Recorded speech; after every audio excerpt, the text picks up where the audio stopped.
सवाल और उसका आंसर क्या लगेगा। ये कह रहा है कि विश्व में पेट्रोल की कीमतें कौन निर्धारित करता है। अब देखो ऑप्शन आपके सामने है IMF, ऑप्शन है IBRD, ऑप्शन है RBI और ऑप्शन है ओपेक। तो ओपेक क्या है? तेल निर्यातक देशों का संगठन है, यह समूह है। तो ओपेक क्या है? तो भैया ओपेक है तेल निर्यातक देशों का संगठन, यह उसको कहते हैं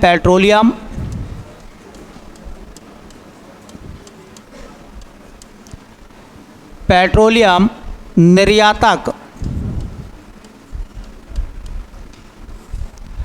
देशों का संगठन।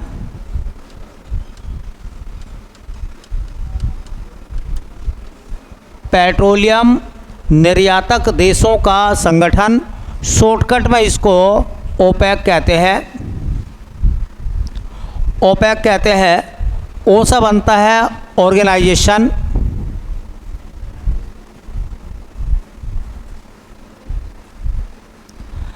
पी से बनता है पेट्रोलियम,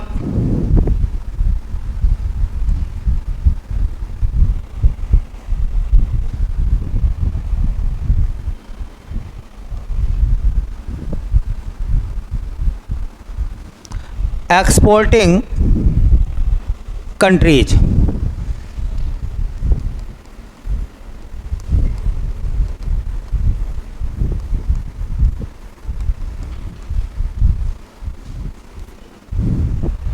पहला सवाल ये है ओपेक के बारे में कि भैया ओपेक की स्थापना कब हुई थी।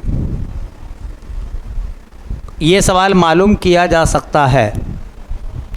ओपेक को कब बनाया गया था, ओपेक की स्थापना कब हुई थी। तो ओपेक बना था 1960 में। ओपेक की स्थापना कब हुई थी? 1960 में हुई थी। ओपेक की स्थापना कहाँ हुई थी? बगदाद में हुई थी। और बगदाद राजधानी है, इराक की राजधानी। इराक की राजधानी बगदाद में 1960 में ओपेक बना था। जबकि ओपेक का मुख्यालय कहाँ बनाया गया? ओपेक का मुख्यालय बनाया गया वियना में। और वियना जो है एक ऑस्ट्रिया देश है, ऑस्ट्रिया की राजधानी है वियना। डैन्यूब नदी के किनारे पर एक बड़ा ही खूबसूरत शहर है वियना। ओपेक का मुख्यालय भी कई बार पेपर में आता है, तो कहाँ है? वियना में। ओपेक के संस्थापक सदस्य, ओपेक के संस्थापक सदस्य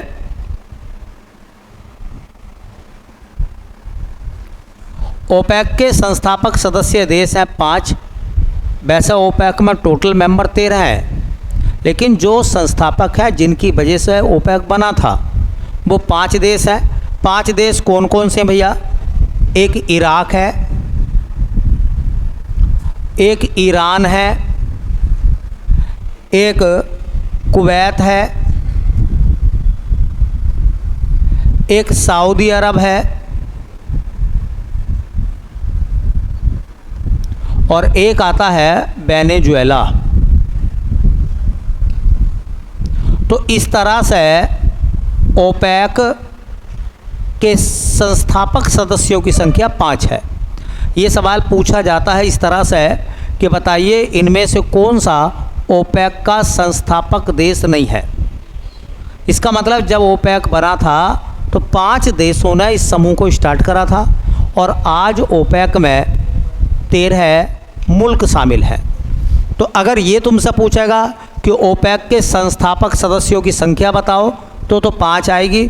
और ओपेक के कुल सदस्य पूछेगा तो ओपेक के कुल सदस्य कितने हैं? तो इस समय वर्तमान में 13 मेंबर हैं ओपेक में। क्या भारत ओपेक का मेंबर है? तो देखिए भारत तेल का निर्यात नहीं करता, बल्कि भारत तो तेल का आयात करता है।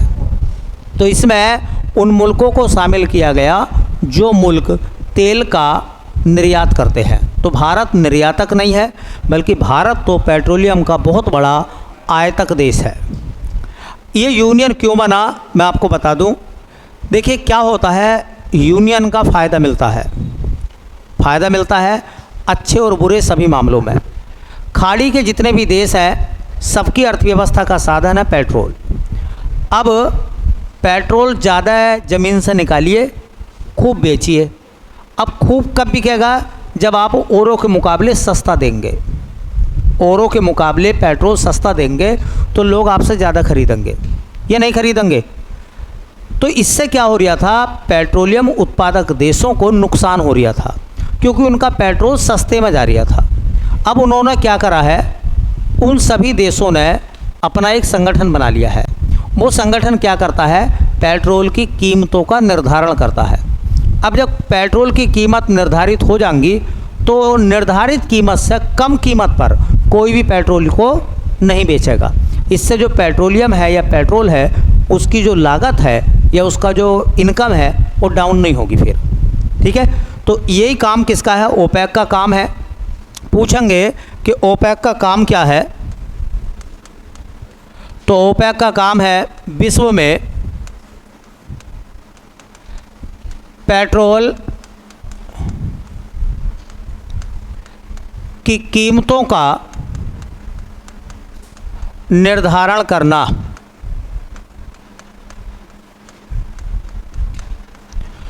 दुनिया में पेट्रोल की कीमतों को कौन लागू करता है, ओपेक। ओपेक जो है दुनिया में पेट्रोल की कीमतों को लागू करता है। देखो ओपेक की स्थापना 1960 में हुई थी। कहाँ हुई थी, बगदाद में। जबकि ओपेक का मुख्यालय कहाँ है, वियना में। 5 ओपेक के संस्थापक देश हैं, इराक है, ईरान है ना, कुवैत है, सऊदी अरब है, और एक खाड़ी के देशों से अलग हटकर वेनेजुएला। वेनेजुएला दुनिया का एक ऐसा देश है जिसके पास में पेट्रोलियम के भंडार सबसे ज़्यादा है। ठीक है, रिजर्व के रूप में है वो। और ओपेक में टोटल मेंबर कितने हैं भैया, तो वो 13 हैं। और ओपेक का काम है दुनिया में पेट्रोल की कीमतों को तय करना। ठीक है, ये जो क्रूड ऑयल होता है, जिसे कच्चा तेल कहते हैं, इसी को हम पेट्रोलियम कहते हैं, इसी के रेट तय होते हैं। तो हम भी कच्चा तेल मंगवाते हैं, फिर उसे रिफाइनरी में शोधित करते हैं। तो ये सवाल एक बार पुलिस के एग्ज़ाम में आया था, ध्यान रखना। इसी टाइप के सवाल एग्जामिनर आपसे मालूम करेगा, तैयार रहना इन सब सवालों के लिए। ये कह रहा है कि दो जातियों के बीच पारस्परिक क्रिया परजीवित होने पर दोनों की हानि होती है, दोनों को लाभ होता है। एक को लाभ, दूसरे को न हानि न लाभ होता है। एक को लाभ और दूसरे को हानि होती है। परजीविता में क्या हो सकता है, देखिए एक होते हैं परजीवी। परजीवी वो होते हैं जो दूसरों पर अपना आश्रित होते हैं, दूसरों पर दूसरों से पोषण लेते हैं। दूसरों से क्या करते हैं, पोषण लेते हैं, उन्हें क्या कहते हैं, हम परजीवी कहते हैं। तो देखो दो चीज़ें होंगी, इनको ऐसा समझना आप, थोड़ा सा ज़्यादा क्लियर हो जाएगा इस मसले को लेकर। देखिए मान लो ये तो है परजीवी। परजीवी जो है वो डिपेंड करेगा दूसरों पर। अच्छा, परजीवी किसी न किसी पर निर्भर करेगा। जिस पर परजीवी निर्भर करता है उसे हम पोषक कहते हैं। क्या कहते हैं, ये पोषक है और ये जो परजीवी है शोषक है। भाई अगर कोई चीज़ दूसरों पर डिपेंड करेगी तो वो शोषक कहलाएगी, शोषण करने वाली। तो ये क्या है, परजीवी है। परजीवी जिस पर निर्भर करते हैं उसे हम पोषक कहते हैं। मैं एक उदाहरण बताऊं, सबसे अच्छा उदाहरण, उससे ज़्यादा समझ लोगे। देखिए मान लो मनुष्य जो है, इंसान जो है, मानव जो है, वो पोषक है। मनुष्य पोषक है।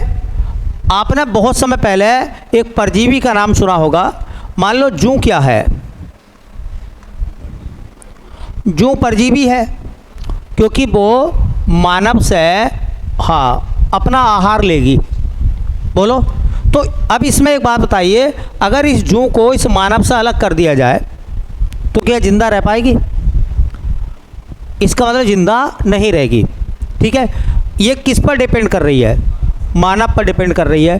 तो बताओ, ये जो रक्त चूसेगी है ना, जूं किससे लेगी? वो मानव से। इसका मतलब दो चीज़ें हो गई भाई, एक परजीवी हो गया, एक पोषक हो गया। बताओ, जूं का मानव पर पॉजिटिव असर होगा या नेगेटिव होगा? नेगेटिव होगा। इसका मतलब जूं के मानव के सिर में जूं होने पर मानव को क्या होगी? हानि। बोलो। और जूं को क्या होगा? लाभ। तो परजीविता में क्या होता है?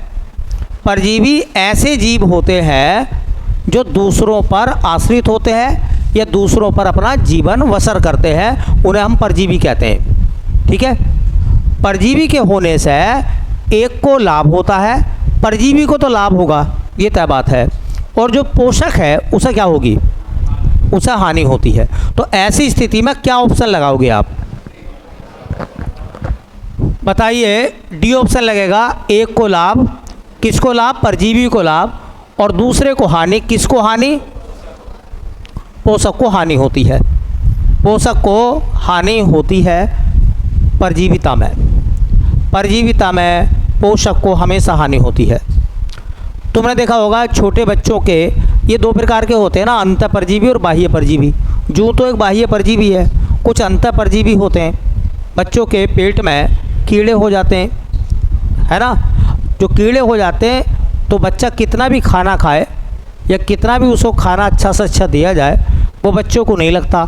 इसका मतलब उसको हानि हो रही है फिर, और फ़ायदा किसा हो रहा है? कीड़ों को। ठीक है। अब तुमने देखा होगा जोंक भी तो एक परजीवी है। बोलो। है। तुमने देखा होगा पिस्सू हो जाते हैं, जो पपीज़ होते हैं, कुत्ते वगैरह होते हैं जो उन्हें पालते हैं, तो उनसे पिस्सुओं से, पिस्सू परजीवी है, जो पपी आप पाल रहे हैं उसको क्या होगा? फ़ायदा होगा या नुकसान होगा? नुकसान होगा। तो क्वेश्चन समझ में आ गया आपको?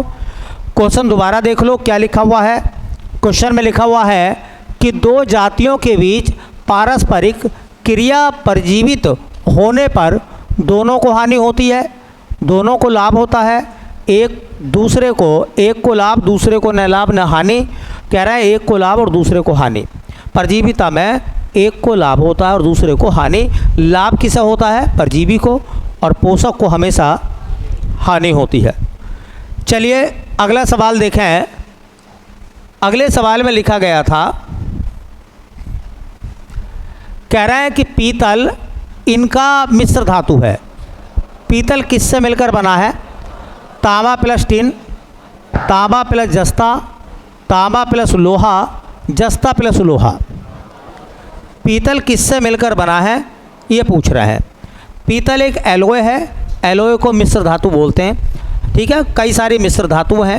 मैं 2-3 नाम आपको बता दूं ताकि वो आपको थोड़ा समझ में आ जा।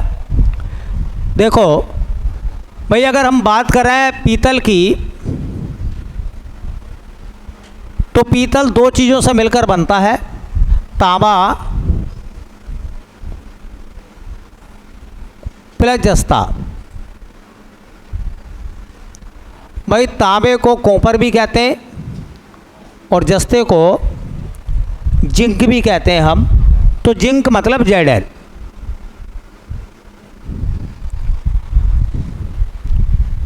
जब उत्तर प्रदेश के शहरों के उपनाम पढ़ते हैं तो हम मुरादाबाद को जानते हैं ब्रास सिटी के नाम से।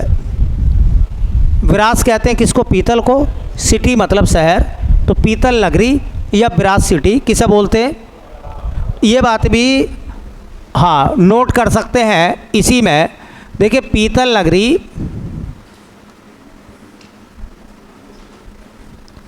या ब्रास सिटी,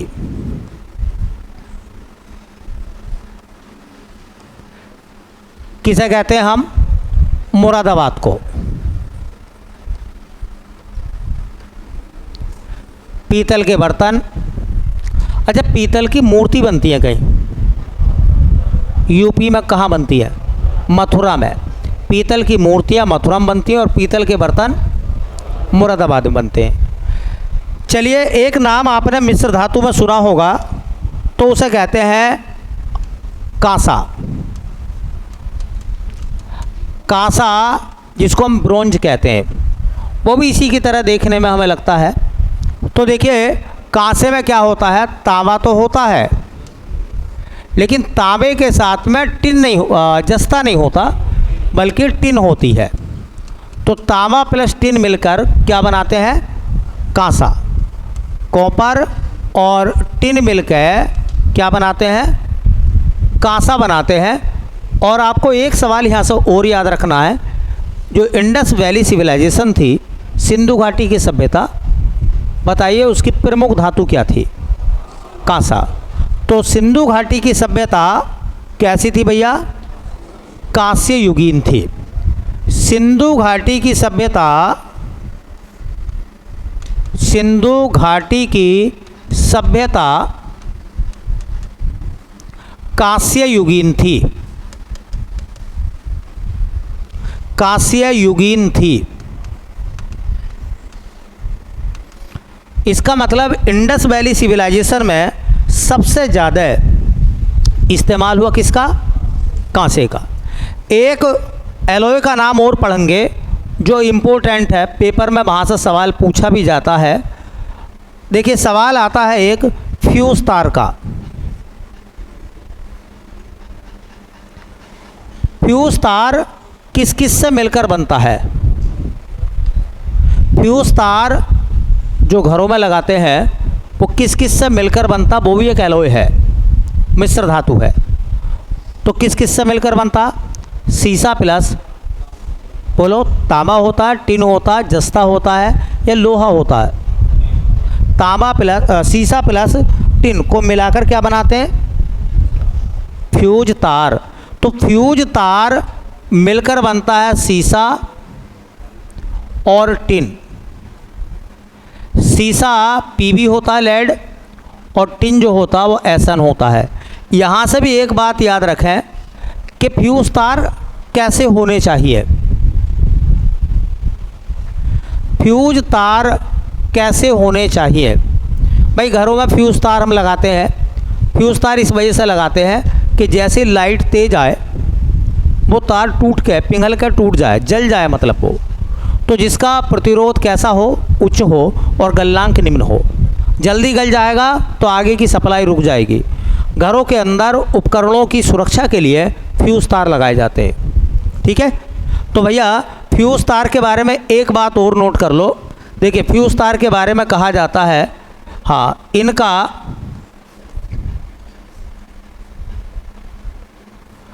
उच्च प्रतिरोध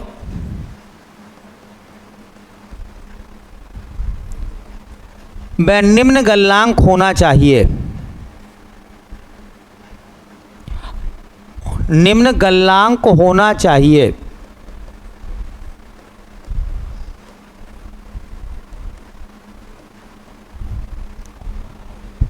फ्यूज तार के बारे में कहा जाता है कि उनका रेजिस्टेंस ज़्यादा हो और गलनांक कैसा हो? निम्न हो, ताकि जैसी भी वोल्टेज बढ़े, लाइट बढ़े, वो अपने आप जल जाना चाहिए, फूक जाना चाहिए। आपने एक नाम और सुना होगा एक मिश्र धातु का, वो भी पेपर में कई बार पूछा गया सवाल है। वो मिश्र धातु आती है नाइक्रोम। नाइक्रोम भी एक मिश्र धातु है। देखिए, नाइक्रोम,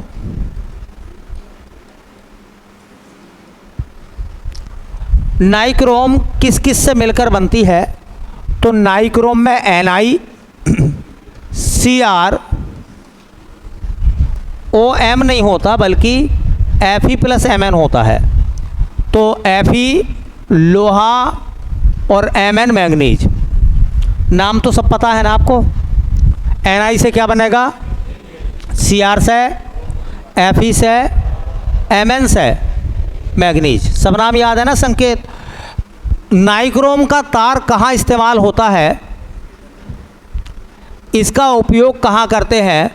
तो प्रेस में व हीटर में। सवाल पूछेंगे कि हीटर में जो वायर लगी हुई होती है उसके अंदर घुमावदार वायर होती है ना हीटर में, वो कैसी धातु है? तो मिश्र धातु है। और उस मिश्र धातु में कौन कौन सी चीज़ें मिली हुई है? निकिल, क्रोमियम, लोहा, मैग्नीज। उसका गलनांक बहुत ज़्यादा होता है, एकदम नहीं गलता पोतार, ठीक है। इसलिए तुमने देखा होगा, अगर हाँ जैसे आप प्रेस लगाते हो या हीटर लगाते हो तुरंत लाइट आसपास की डिम हो जाती है, ठीक है, क्योंकि उसका गलनांक बहुत ज़्यादा है। एक नाम आपने सुना होगा, नाम यह है कि जो जर्मन सिल्वर है, ये पेपर में सवाल आता है कि जर्मन सिल्वर में कितना सिल्वर होता है? तो जर्मन सिल्वर में सिल्वर नहीं होता। जर्मन सिल्वर में क्या क्या होता है? तांबा, जस्ता और निकिल। तांबा, जस्ता और निकिल। देखिए इसमें सिल्वर नहीं होता। सिल्वर ना होने का मतलब 0%। सिल्वर नहीं होता है। कभी कभी ना परसेंटेज में पूछ लेते हैं कि जर्मन सिल्वर में सिल्वर कितने परसेंट होता है? 25%, 98%, 0% या 7%।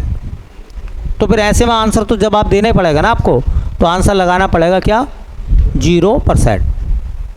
देखो जर्मन सिल्वर में सिल्वर नहीं होता, तो क्या क्या होता? फिर क्या क्या होता? ऐसे याद रखो कि दो दोस्त थे, वो जर्मनी में नौकरी करते थे। वहाँ पर सिल्वर मतलब चांदी हो गई सस्ती, तो उन्होंने सोचा कि एक काम करेंगे, सस्ती चांदी यहाँ से ख़रीद के और अपने देश चले जाएंगे। उनमें से एक आया 8-10 दिन बाद में। तो दूसरे ने पूछा, है ना, जो 8-10 दिन बाद आया था उससे पूछा कि भाई तुम और हम साथ साथ चले थे, तुम कहाँ रह गए? तुम तो 8-10 दिन बाद आ रहे हो। तो उसने कहा यार पूछे मत ना। बोले क्या हुआ? बोले तुम्हें पता है ना वहाँ सिल्वर सस्ता हो गया था, तो मैं थोड़ा सिल्वर लेकर आ रहा था। जैसे मैं एयरपोर्ट पर आया तो कस्टम वालों ने मुझे पकड़ लिया। उन्होंने पूछा फिर क्या हुआ? बोले फिर क्या हुआ? जब उन्होंने सारा सिल्वर मुझसे ले लिया, जांच पड़ताल कर ली, तब जाकर निकला, तब जाकर वहाँ से निकला मैं। तो तब जाकर निकलने का मतलब, तब का मतलब जाकर और निकला, तब जाकर निकला। तो सिल्वर कहाँ रह गया? जर्मनी में। अब सिल्वर है क्या? सिल्वर 0 हुआ या नहीं हुआ? ठीक है, तब जाकर निकला। तो याद रखो जर्मन सिल्वर में सिल्वर नहीं होता, 0% होता है। नाइक्रोम का इस्तेमाल, नाइक्रोम के तार का इस्तेमाल हीटर और प्रेस में करते हैं हम। चलिए ये 5 मैंने आपको इम्पोर्टेंट बता दिए नाम, पेपर में आ सकते हैं और इनकी संभावना खूब रहती है ऐसे सवालों की। ये कह रहा है संयुक्त राष्ट्र की किस शाखा का मुख्यालय पेरिस में है? पहले आप सवाल को पकड़िए, आंसर तो आप दे ही दोगे, उसकी कोई ज़रूरत नहीं है। लेकिन ये देखो, ये क्वेश्चन पेपर के सवाल हैं जो एग्जामिनर ने पूछे पुलिस में। उसने ये नहीं पूछा इसका मुख्यालय कहाँ है, उसने पूछा है कि बताइए संयुक्त राष्ट्र की किस शाखा का, ब्रांच का हेडक्वार्टर जो है वो पेरिस में है। अब यूनिसेफ का क्या? यूनिसेफ का तो न्यूयॉर्क में है। कह रहे हैं ILO इंटरनेशनल लेबर ऑर्गेनाइजेशन का जेनेवा में है ना। फाओ का इटली की राजधानी रोम में है, तो एक ही बचा, यूनेस्को बचा। तो यूनेस्को का मुख्यालय पेरिस में है। अच्छा बताओ, ये व्यक्ति पेपर बनाने वाला अगर ऐसा बना देता कि बताओ यूनेस्को का मुख्यालय कहाँ है, तो ज़्यादा सवाल थोड़ा सा आसान हो जाता। लेकिन इसने उसको घुमा दिया और इसने पूछा कि बताओ इनमें से कौन सी संस्था ऐसी है जिसका मुख्यालय पेरिस में है। अब बच्चे यहाँ अटक जाएंगे, यार यूनिसेफ का पेरिस में ही है ना। यूनेस्को का जिनेवा में। ये गड़बड़ की संभावना है। मतलब उसने ज़बरदस्ती ये सवाल बना के आपकी गलतियों को 2-4% बढ़वा लिया। ठीक है, तो एक हेडिंग बनाएं और हेडिंग का नाम हो जाएगा, हिंदी में उसको कहते हैं संयुक्त राष्ट्र शैक्षिक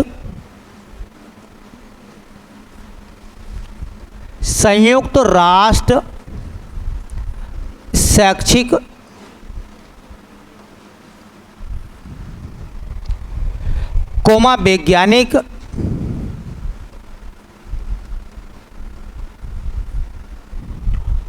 तथा सांस्कृतिक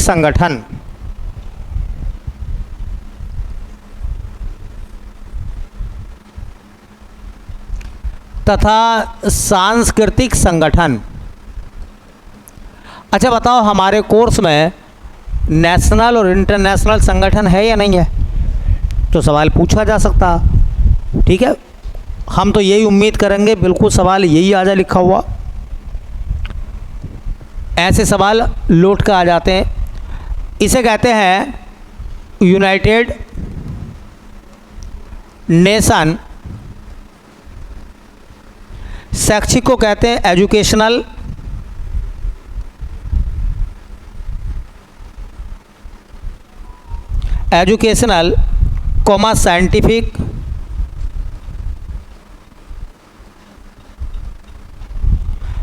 scientific and cultural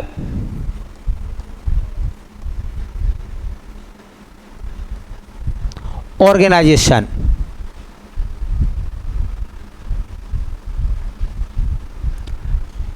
UNESCO,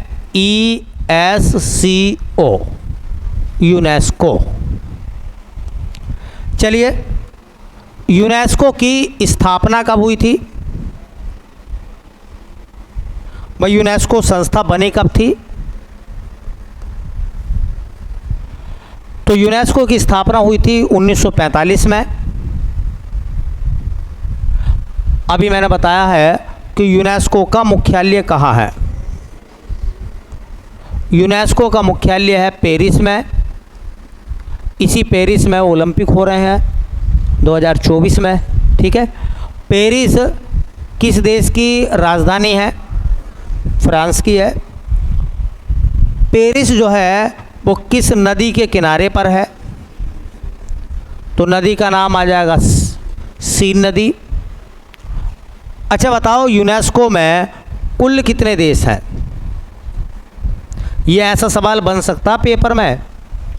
police में ऐसे सवाल मालूम कर लेगा कि बताओ यूनेस्को में कुल कितने देश हैं। तो यूनेस्को में देशों की संख्या है 195, 195। इसके नाम से पता चल गया है। देखिए, यूनेस्को कई प्रकार की लिस्टें जारी करता है। जैसे अमूर्त सांस्कृतिक धरोहर है ना, हाँ, विश्व धरोहर, बोलो, यूनेस्को की रिपोर्ट आती है। तो यूनेस्को काम करता है दुनिया में शैक्षिक मामलों के लिए, साइंटिफिक मामलों के लिए और सांस्कृतिक मामलों के लिए। तो शैक्षिक, वैज्ञानिक और सांस्कृतिक मामलों का जो इंटरनेशनल संगठन है उसका नाम क्या है? यूनेस्को है। उसका नाम यूनेस्को है। चलिए अगला सवाल देखो क्या कह रहे हैं भैया। अगले सवाल में बोला गया था, कह रहे हैं विटामिन ए का संश्लेषण होता है। विटामिन ए कहाँ संश्लेषित होता है? हमारे शरीर में। हाँ, संचित होता है। ये शब्द जो है ना करेक्ट कर लें थोड़ा सा। संश्लेषित ना लिख के इसका शब्द लिखेंगे संचित। संचित का मतलब होता है स्टोर होना। तो हमारे शरीर में पहली बात तो विटामिन संचित नहीं होते, फिर भी थोड़े बहुत अगर होते हैं जैसे विटामिन ए, तो विटामिन ए शरीर के अंदर कहाँ संचित होता है? तो हमारे लीवर में। कहाँ? लीवर में। किसी भी विटामिन की अधिकता से रोग नहीं है, क्योंकि शरीर में कोई भी विटामिन संचित ही नहीं होता इतनी मात्रा में कि उससे बीमारी पैदा हो। विटामिन की कमी से बीमारी आप सुनेंगे, किसी भी विटामिन की अधिकता से बीमारी आप नहीं सुनेंगे। ये सुना कभी कि विटामिन हाँ ए की अधिकता से कौन सा रोग हो गया, सी की अधिकता से कौन सा रोग हो गया, आप सुनेंगे ही नहीं, क्योंकि भैया वो अधिक होंगे तभी तो बीमारियाँ पैदा होंगी। वो अधिक होते ही नहीं। और अधिक क्यों नहीं होते? क्योंकि बॉडी में स्टोर नहीं होते हैं वो। ठीक है, तो विटामिन ए हमारे शरीर में थोड़ा बहुत अगर स्टोर होता भी है तो कहाँ होता है? हमारे लीवर में। कहाँ होता है? लीवर में। विटामिन ए के संबंध में जो खास खास बातें हैं वो आप नोट कर लीजिए, जो पेपर में मालूम कर सकता है। विटामिन ए, जैसे भैया विटामिन ए का रासायनिक नाम, भाई विटामिन ए का रासायनिक नाम क्या है? तो रेटिनोल।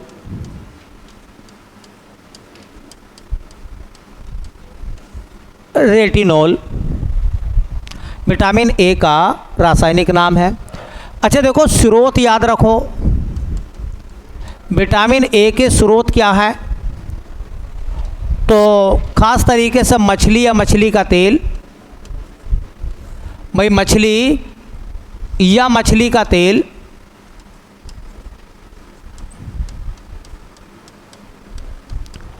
दूध, अंडा। अगर कोई व्यक्ति हाँ वेजिटेरियन है तो उसके लिए बताया जाता है विटामिन ए का अच्छा खासा स्रोत है गाजर, आंवला, आंवले में विटामिन ए पाया जाता है, और साग सब्जियों में भी टमाटर है ना, हाँ इन चीज़ों में भी विटामिन ए पाया जाता है। ऐसे फल जो पके हुए होते हैं और पीले होते हैं और मीठे होते हैं, देखिए हाँ आम वगैरह, देखो आम पकने के बाद कैसा हो जाता? पीला, और मीठा होता है, उसमें विटामिन ए है, समझ लो। तो मीठे और पीले फल है ना, खट्टे वाले नहीं, खट्टे वालों में विटामिन सी होगा। ठीक है, तो मीठे पीले फलों में भी विटामिन ए पाया जाता है। अब सुनो, सवाल दूसरा आएगा, विटामिन ए की कमी से रोग। कमी से रोग आपने सुना होगा रतौंधी, और एक नाम आपने सुना होगा जीरोप्थैल्मिया। जीरोप्थैल्मिया, रतौंधी याद रखो बस आप।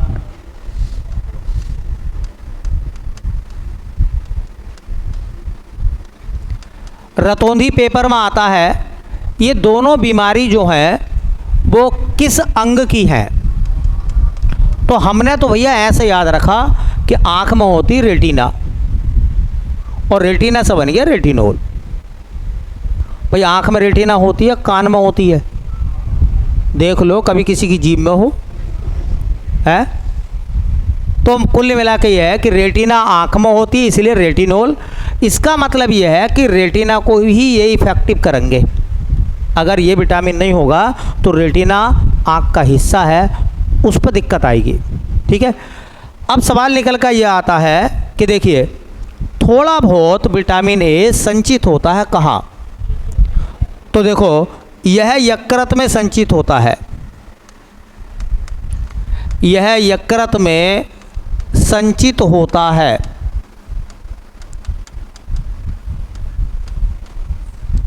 यकृत में संचित होता है विटामिन, यकृत में संचित होता है विटामिन ए, वो भी ज़्यादा नहीं, थोड़ा बहुत।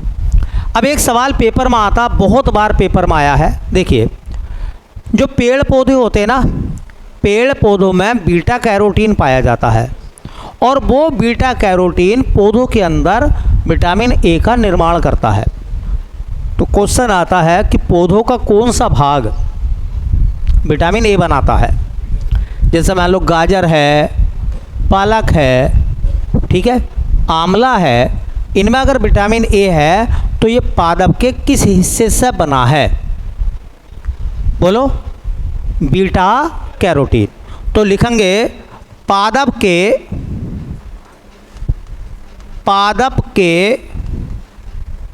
बीटा कैरोटीन से, पादप के बीटा कैरोटीन से विटामिन ए का संश्लेषण होता है।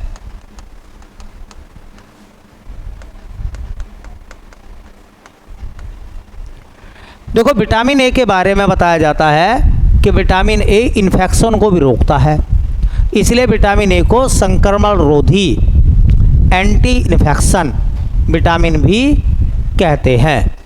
विटामिन ए बॉडी के अंदर इन्फेक्शन को रोकने का काम करता है और इन्फेक्शन को हिंदी में संक्रमण कहते हैं।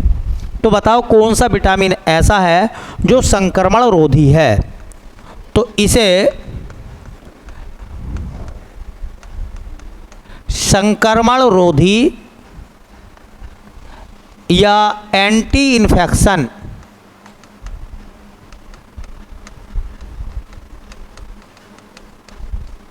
तो इसे संक्रमण रोधी या एंटी इन्फेक्शन विटामिन कहते हैं।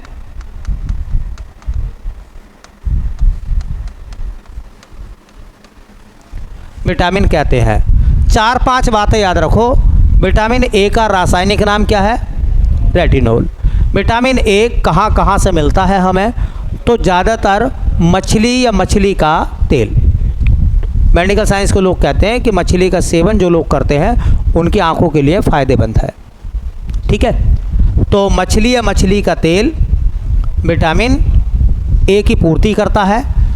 अगर कोई ऐसा व्यक्ति है जो शाकाहारी है तो वो हरी सब्जियां खाए, जिसमें गाजर, आंवला, पालक ऐसी चीज़ों का इस्तेमाल करेंगे तो उसमें विटामिन ए मिलेगा। ऐसे फलों का सेवन करें जो पीले हों और पके हुए हों और मीठे हों। तो मीठे पीले फलों में भी विटामिन ए पाया जाता है। कमी से रोग होता है जिसे रतौंधी कहते हैं, और रात में दिखाई देना, शाम के समय दिखाई देना बंद हो जाता है। ये विटामिन शरीर के अंदर थोड़ा बहुत भंडारित होता है, वो भी हमारे लीवर में। और एक बात और याद रखें कि पेड़ पौधों की जो बीटा कोशिकाएं होती हैं वो विटामिन ए का संश्लेषण करती हैं। ठीक है, बीटा कैरोटीन, बीटा कैरोटीन याद रखें। आपने एक नाम सुना होगा गोल्डन राइस, सुनहला चावल। सुनहला चावल के बारे में बताया गया कि वो आँखों के लिए फ़ायदेमंद है, क्योंकि सुनहले चावल में बीटा कैरोटीन है और बीटा कैरोटीन से क्या बनता है? Vitamin A. तो जो गोल्डन राइस है वो आँखों के लिए लाभदायक इसलिए है क्योंकि उसमें बीटा कैरोटीन है, और बीटा कैरोटीन क्या बनाता है? विटामिन। तो वो विटामिन ए का भंडार है। कौन सा चावल ऐसा है जो विटामिन ए का भंडार है, मतलब काफ़ी विटामिन है उसमें? तो गोल्डन राइस। चलिए भाई, अगला सवाल देखें। तो अगले क्वेश्चन में लिखा गया है, ये जितने भी सवाल हैं बड़े इम्पोर्टेंट हैं। कह रहे हैं पीपल्स डेली समाचार पत्र किस देश से छपता है? पीपल्स, हाँ, पीपल्स डेली एक न्यूज़पेपर है, वो न्यूज़पेपर कहाँ का है? ऑप्शन 4 है बांग्लादेश है, पाकिस्तान है, चीन है, कोरिया है। कहाँ से निकलता है वो न्यूज़पेपर? ये जो न्यूज़पेपर है ना, कुछ देशों के ऑथेंटिक है, मतलब बढ़िया है। उन न्यूज़पेपर में अगर उस देश की कोई जानकारी छपी हुई है तो वो जानकारी सही होगी, और ऐसा नहीं है कि जो मिला अंधाधुंध छाप दिया। ठीक है, हाँ, एक दिन छाप दिया कि चोरी करते हुए युवक पकड़ा गया। ठीक है, दूसरे की साइकिल चुराते हुए युवक पकड़ा गया। अगले दिन को पता चला कि वो साइकिल उसी की थी। है तो कल को लिख रहे हैं कि कल जो युवक की लोगों ने धुलाई करी साइकिल चुराते समय, वो साइकिल उसी बच्चे की थी। तो यार, पहले न्यूज़ में छापने से पहले आप 100 बार देख लीजिए कि बात सही है गलत है। मीडिया कभी कभी सॉरी बोलती है, हालांकि उनकी सॉरी बोलने का तरीका भी बढ़िया वाला है, क्योंकि आपने कुछ भी चला दिया, कुछ भी छाप दिया। इस बात का ख्याल रखें कि सही क्या है। तो ये क्या है ना, न्यूज़पेपर जो है वो बिल्कुल करेक्ट जानकारी देंगे। अगर किसी देश के अखबार में जो मतलब एक स्टैंडर्ड अखबार है उसमें कोई जानकारी अगर छपी हुई है तो वो जानकारी गलत नहीं होगी। ठीक है, तो मैं आज आपको कुछ देशों के अखबार लिखवा रहा हूँ, उनका नाम देख लेना। मेरी नज़र में ये सवाल बहुत अच्छा मुझे लगा, क्योंकि अगर ऐसा एग्जामिनर ने सवाल बना कर दे दिया तो फिर हम जो है गोता खा जाते। ठीक है, हाँ देखिए, ये तो है समाचार पत्र। समाचार पत्र, और वो समाचार पत्र किस शहर से छपते हैं, शहर का नाम पता चल जाएगा तो देश भी आपको पता चल जाएगा। एक समाचार पत्र का नाम है द टाइम्स, एक न्यूज़पेपर का नाम है द टाइम्स। ये न्यूज़पेपर निकलता है लंदन से,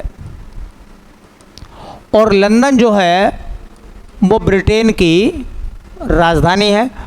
तो अगर द टाइम्स में कोई न्यूज़ छपी है, समझ रहे हैं ना, तो फिर वो न्यूज़ जो है वो गलत नहीं है। ऐसी एक है, नाम सुना होगा आपने एक न्यूज़पेपर का, डॉन, है ना। डॉन न्यूज़पेपर है, कहाँ का, पाकिस्तान का। अखबार का नाम तो कम से कम ठीक लिख लेते है, गद्दारों वाला नाम है डॉन, है नहीं है। देखिए एक है, उसका नाम है, ये पाकिस्तान में ना कराची से निकलता है। ये अखबार कराची से निकलता है। कराची, ये पाकिस्तान का अखबार है, कराची से निकलता है। एक अखबार का नाम है ईस्टर्न सन।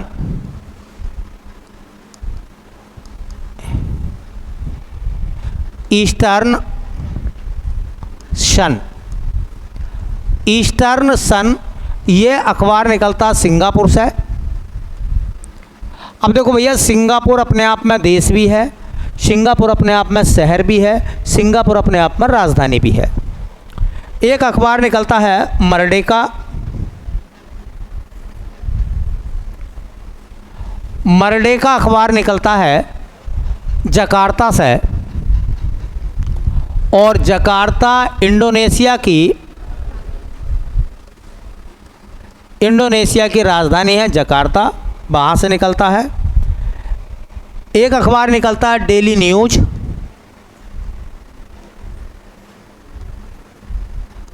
ये अखबार निकलता है न्यूयॉर्क से, और न्यूयॉर्क जो है वो यूएसए का एक शहर है, अमेरिका का। पीपुल्स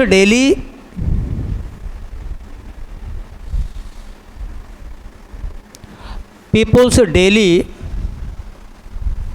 ये अखबार निकलता है बीजिंग से, और बीजिंग जो है वो चाइना की राजधानी भी है, शहर भी है। एक अखबार का नाम है, हाँ उसे कहते हैं मेनेची शिम्बुन। मेनेची शिम्बुन, ये निकलता भैया टोक्यो से, और टोक्यो जो है वो जापान की राजधानी और शहर है। एक अखबार निकलता, उसका नाम है प्रावदा, और ये मैगज़ीन निकलती है मॉस्को से, और मॉस्को जो है वो रूस में पड़ता है। मोदी जी फ़िलहाल जो है रसिया में है ना, मुलाकात उनकी हो चुकी है व्लादिमीर पुतिन के साथ में। एक लिखेंगे, एक का नाम है अल अहरम।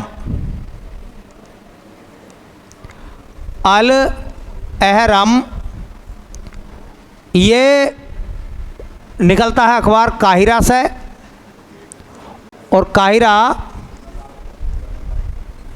मिस्र की, और द हिंदू निकलता है चेन्नई से, भारत में। भारत में जो बड़े अखबार माने जाते हैं, द हिंदू है, टाइम्स ऑफ इंडिया है, ये क्या है, फेमस अखबार हैं जिनकी जानकारी हाँ ऑथेंटिक होती है तो द हिंदू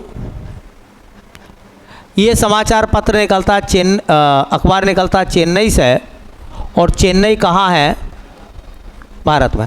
अब ये मत समझना कि एक देश का एक ही अखबार फेमस होता है, कई कई अखबार ऐसे हैं जो फेमस होते हैं। जैसे मैंने कहा भारत में टाइम्स ऑफ इंडिया है ना, द हिंदू है।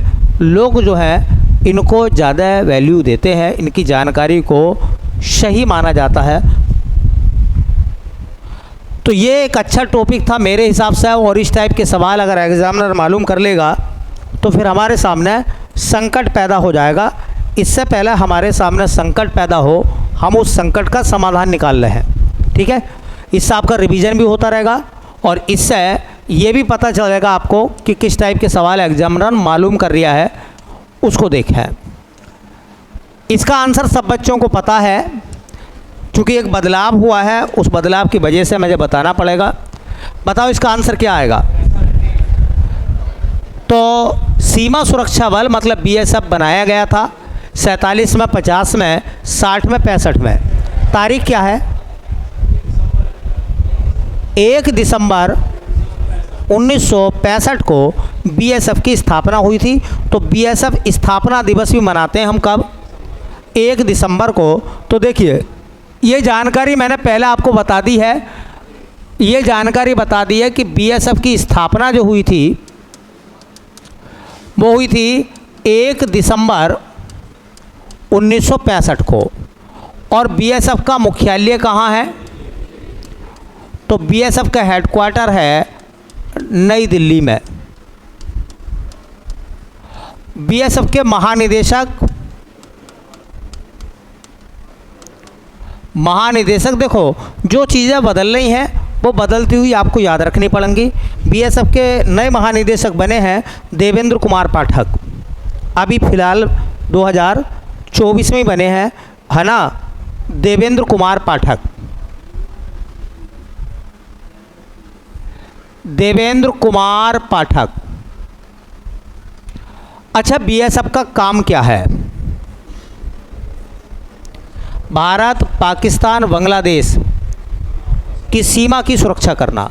ठीक है, तो भारत की जो सीमाएं हैं, भारत, पाकिस्तान, बांग्लादेश, सीमा की सुरक्षा, सीमा की सुरक्षा करना। अच्छा बताओ आईटीबीपी कहाँ लगती है ना? तो चीन सीमा पर काम करती है। अच्छा बताओ जो सीआईएसएफ है वो कहाँ काम करती है? देश के अंदर, है ना। असम राइफल्स,